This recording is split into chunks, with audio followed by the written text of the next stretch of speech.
Hello കൂട്ടുകാരെ, അടുക്കളയിൽ നിന്നും ഇന്ന് നമ്മുടെ യൂട്യൂബ് ചാനലിലേക്ക് എല്ലാവർക്കും സ്വാഗതം. അപ്പോൾ ഇന്നത് രാവിലത്തെ ഒരു വ്ളോഗാണ് കേട്ടോ. വ്ളോഗ് എന്ന് പറഞ്ഞാൽ മാത്രം പോരാ, നമ്മൾ കുറച്ച് ഇമ്പോർട്ടൻ്റ് ആയിട്ടുള്ള കാര്യങ്ങളും കൂടി പറയുന്നുണ്ട്. നമ്മുടെ കിച്ചണിൽ നമ്മൾ പല കാര്യങ്ങളും വേസ്റ്റ് ചെയ്ത് കളയുന്നുണ്ട്. ഫുഡ് ഐറ്റംസ് ആണെങ്കിലും ഇപ്പോൾ ഈ കാണുന്ന കുക്കുംബർ പീലൊക്കെ ആണെങ്കിൽ പോലും നമ്മൾ പലതും കളയുന്നുണ്ട്. അപ്പോൾ ഒത്തിരി ഫുഡ് വേസ്റ്റേജും അല്ലാത്ത വേസ്റ്റേജും ഒക്കെ നമ്മുടെ കിച്ചണിൽ വരുന്നുണ്ട്.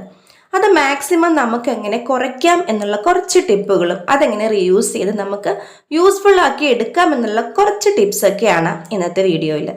അപ്പോൾ എന്നത്തെയും പോലെ സാധാരണ ഒരു പ്രഭാതം ഇന്ന് സ്കൂളൊന്നും ഇല്ലാത്തൊരു അവധി ദിവസമാണ് കേട്ടോ.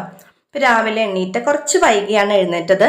എന്നിട്ട് നമ്മുടെ ജനലിൻ്റെ സൈഡിലുള്ള നമ്മുടെ മണി പ്ലാന്റ് കുട്ടന്മാർക്കൊക്കെ കുറച്ച് വെള്ളമൊക്കെ ഒഴിച്ചു കൊടുത്തു. ചോറൊട്ടും തന്നെ ഉണ്ടായിരുന്നില്ല. അപ്പോൾ കഞ്ഞിക്കുള്ള വെള്ളമൊക്കെ വെക്കുന്നുണ്ട് കേട്ടോ.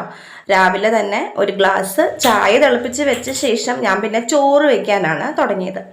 അപ്പോൾ ഇന്ന് നമുക്ക് കുറച്ച് കറികളൊക്കെ വെക്കണം. കറികൾ വെക്കാന്ന് വെച്ചിട്ടുണ്ടെങ്കിൽ തലേ ദിവസത്തെ കുറച്ച് കറികൾ ഇരിപ്പുണ്ട്. അതുകൂടാതെ കുറച്ചും കൂടി കറികളൊക്കെ നമുക്ക് വെക്കണം. അപ്പോൾ ഒരു 10-20 മിനിറ്റ് ആകുമ്പോഴത്തേനും നമ്മുടെ ചോറ് തിളയ്ക്കും. ചോറ് തിളച്ച് കഴിയുമ്പോഴത്തേനും പിന്നെ ഞാനത് അടച്ച് കുറച്ച് നേരം മാറ്റി വെക്കും. തലേ ദിവസത്തെ മീൻ കൂട്ടാനുണ്ടായിരുന്നു, അതൊക്കെ അവിടെ തിളച്ചിട്ടുണ്ട്. അരി നമുക്ക് കഴുകി അടുപ്പത്തേക്ക് ഇടാം. വെള്ളം തിളയ്ക്കുന്നതിന് മുന്നേ തന്നെ അരി ഇടണം എന്നാണ് കേട്ടോ പറയുന്നത്. അല്ലെങ്കിൽ ഇത് നമ്മുടെ വീട്ടിൽ കാരണവന്മാർക്ക് ദോഷമാണെന്ന് പറയും പണ്ടത്തെ ആൾക്കാർ. അപ്പോൾ അതൊന്നും തെറ്റിക്കണ്ട. പച്ചവെള്ളം ഒഴിച്ചും ചൂടുവെള്ളം ഒഴിച്ചും 7 പ്രാവശ്യമൊക്കെ അരി കഴുകിയിട്ടുണ്ട്. അപ്പോൾ നമ്മൾ വെള്ളം തിളച്ച് കഴിഞ്ഞ് അരി കുരിശ് വരച്ച് നാളത്തേക്ക് മന്നം തന്നെ തമ്പുരാനേ അരി ഇടുകയാണ് കേട്ടോ. അപ്പം നമുക്കിനി രാവിലത്തെ ബ്രേക്ക്ഫാസ്റ്റിൻ്റെ കാര്യങ്ങൾ നോക്കാം. ചോറൊക്കെ അവിടെ റെഡിയാവുന്നുണ്ട്. ബ്രേക്ക്ഫാസ്റ്റിന് ഇന്ന് ദോശയാണ് കേട്ടോ. അപ്പോൾ ദോശയ്ക്ക് നമുക്ക് ചമ്മന്തി ഉണ്ടാക്കുന്നത് ഒരു സ്പെഷ്യൽ ചമ്മന്തിയാണ്. നമ്മുടെ വീട്ടിൽ നമ്മളെല്ലാവരും കുക്കുംബർ മേടിക്കും അല്ലേ, കുട്ടികൾക്ക് സ്കൂളിൽ സ്നാക്സ് ആയിട്ട് കൊടുത്തു വിടാനും സാലഡ് ഉണ്ടാക്കാനും അങ്ങനെ പല കാര്യങ്ങൾക്കും മുഖത്തൊക്കെ പുരട്ടാനായിട്ടൊക്കെ നമ്മൾ കുക്കുംബർ മേടിക്കും. നമ്മൾ പലപ്പോഴും കുക്കുംബറിൻ്റെ തൊലി നമ്മൾ പീൽ ചെയ്ത് കളയും. ചിലവർ കഴിക്കുന്നവരുണ്ട്. പീൽ ചെയ്ത് കളയുന്നവരോടാണ് ഇന്നത്തെ എൻ്റെ ഈ റെസിപ്പിയിൽ ഒരു ടിപ്പ് ഞാൻ പറയുന്നത്. അതായത് നമ്മളിങ്ങനെ കട്ട് ചെയ്ത് സാധാരണ ഉള്ളിൽ കഴിക്കുന്നത് വളരെ നല്ലതാണ്. അതായത് തൊലി കളയുമ്പോൾ ഒത്തിരി ന്യൂട്രിയൻസും വിറ്റാമിൻസും ഉള്ള വലിയൊരു സോഴ്സാണ് നമ്മൾ പുറത്തേക്ക് കളയുന്നത്. നമ്മൾ ദോശയുടെ കൂടെയൊക്കെ നമ്മൾ ചമ്മന്തി വെക്കുമല്ലോ, തേങ്ങ അരച്ച് സാധാരണ ചമ്മന്തിയൊക്കെ ഉണ്ടാക്കുമ്പോൾ അതിൻ്റെ കൂടെ നമുക്ക് ഈ കുക്കുംബർ പീല് അരച്ച് ചേർക്കാം. അതായത് നമ്മൾ സാധാരണ ചമ്മന്തിക്ക് എടുക്കുന്ന മുളക്, ഇഞ്ചി, ഉള്ളി, പച്ചമുളക്, വേപ്പില അതെല്ലാം ഇടുന്നതിനോടൊപ്പം തന്നെ നമുക്ക് ഈ കളയുന്ന കുക്കുംബർ പീലിട്ട് നല്ല ഫൈനായിട്ട് അരച്ചെടുക്കാം. കുറച്ച് ഉപ്പും കൂടി ചേർത്തിട്ട് നല്ല പേസ്റ്റ് പോലെ അരച്ചെടുക്കാം. കുക്കുംബർ പീൽ ഇടുന്നത് കൊണ്ട് കൂടുതൽ എക്സ്ട്രാ വെള്ളമൊന്നും ഒഴിക്കേണ്ട.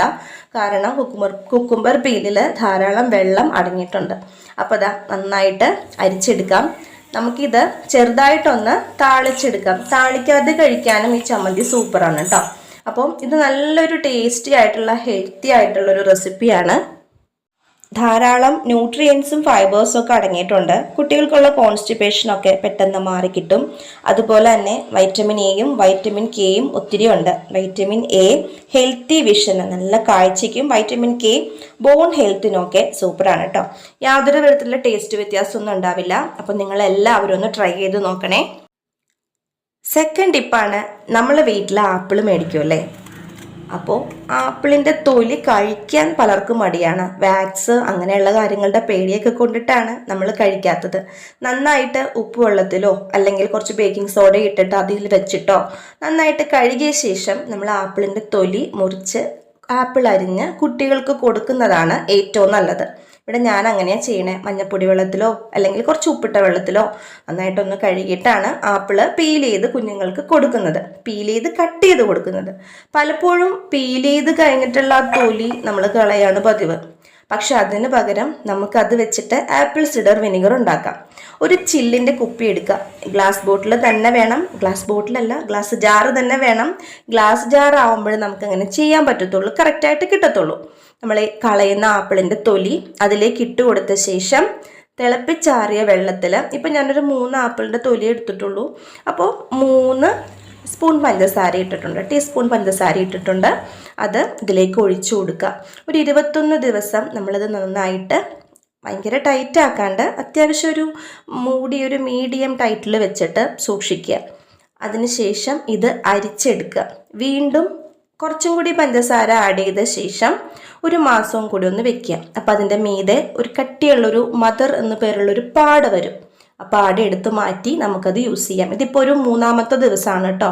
21 ദിവസത്തിന് ശേഷം നമുക്കിത് അരിച്ചു മാറ്റി പഞ്ചസാര ഇട്ട് വീണ്ടും സ്റ്റോർ ചെയ്ത് അരിച്ചെടുക്കാവുന്നതാണ് കേട്ടോ.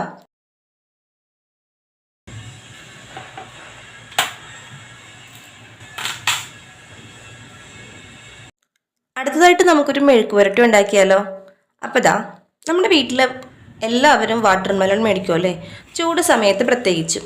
അപ്പോൾ ഇതാ നമ്മളതിൻ്റെ തൊലി അല്ലെങ്കിൽ അതിൻ്റെ എന്താ പറയുക കട്ടിയുള്ള തോല് നമ്മളത് കളയും. നമുക്കത് വെച്ച് നല്ല സൂപ്പർ ടേസ്റ്റായിട്ട് മെഴുക്ക് പുരട്ടി ഉണ്ടാക്കാം കേട്ടോ.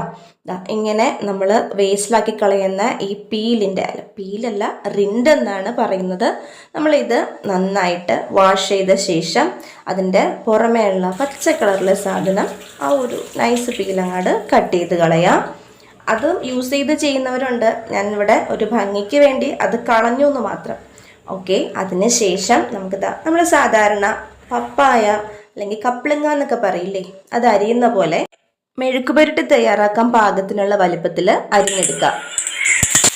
എന്നിട്ട് നമ്മൾ സാധാരണ മെഴുക്ക് പുരട്ടി ഉണ്ടാക്കുന്ന പോലെ ഉള്ളിയും പച്ചമുളകും വെളുത്തുള്ളിയും വേപ്പിലേക്ക് ഇട്ട് കുറച്ച് ഉപ്പുമൊക്കെ ഇട്ട് നന്നായിട്ട് വാടി വന്ന ശേഷം നമ്മുടെ പൊടികളൊക്കെ ഇട്ട് കൊടുക്കുക. മുളക് പൊടിയും മഞ്ഞൾപ്പൊടിയൊക്കെ ഇട്ട് നന്നായിട്ട് സാധാരണ മെഴുക്ക് പുരട്ടി നമ്മൾ എങ്ങനെ ഉണ്ടാക്കും അതുപോലെ തന്നെ അതിൻ്റെ മസാലക്കൂട്ട് റെഡിയാക്കി എടുക്കുക. അതിലേക്ക് നമ്മൾ ഈ ചെറുതാക്കി കഴുകി നീറ്റാക്കി വെച്ചിരിക്കുന്ന അരിഞ്ഞു വെച്ചിരിക്കുന്ന നമ്മുടെ കുമ്മട്ടിത്തൊണ്ട അരിഞ്ഞത് ഇട്ട് കൊടുക്കുക. ഒരു 5 മിനിറ്റ് മാത്രം മതി. അടച്ചു വെച്ച് സിമ്മിൽ വേവിക്കുക, ലോ ഫ്ലെയിമിൽ വേവിക്കുക. എന്താ ശരിക്കും നമുക്ക് നല്ല ടേസ്റ്റിയാണ് കേട്ടോ. ഒത്തിരി ഹെൽത്തിയുമാണ്, നല്ല ടേസ്റ്റിയാണ്. നമ്മൾ പപ്പങ്ങയൊക്കെ ഉലത്തി എടുക്കത്തില്ലേ, അതേ രുചിയാണ്.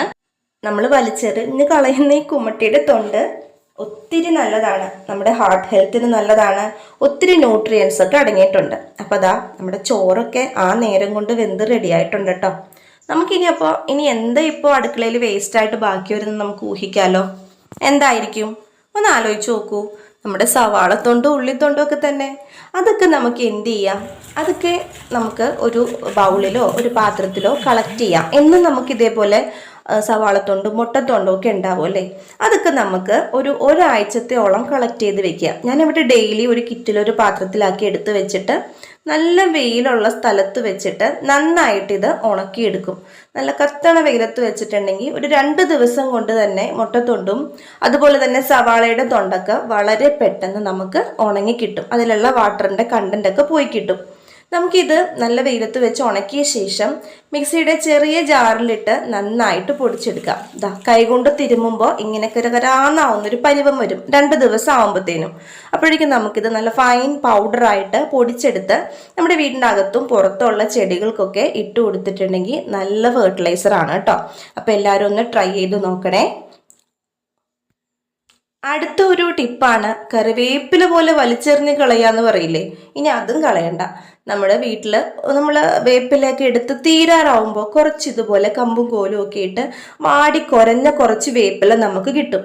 നമ്മൾ ചിലപ്പോൾ അത് കളയും ഫ്രഷ് വേപ്പില കിട്ടുമ്പോൾ. അപ്പോൾ എന്താ ചെയ്യേണ്ടതെന്ന് വെച്ചിട്ടുണ്ടെങ്കിൽ അത് കളയണ്ട. നമുക്ക് നന്നായിട്ട് കഴുകി അതിലെ മണ്ണെല്ലാം കളഞ്ഞ ശേഷം പറ്റുന്ന പോലെ ഒന്ന് അരിഞ്ഞെടുക്കുക.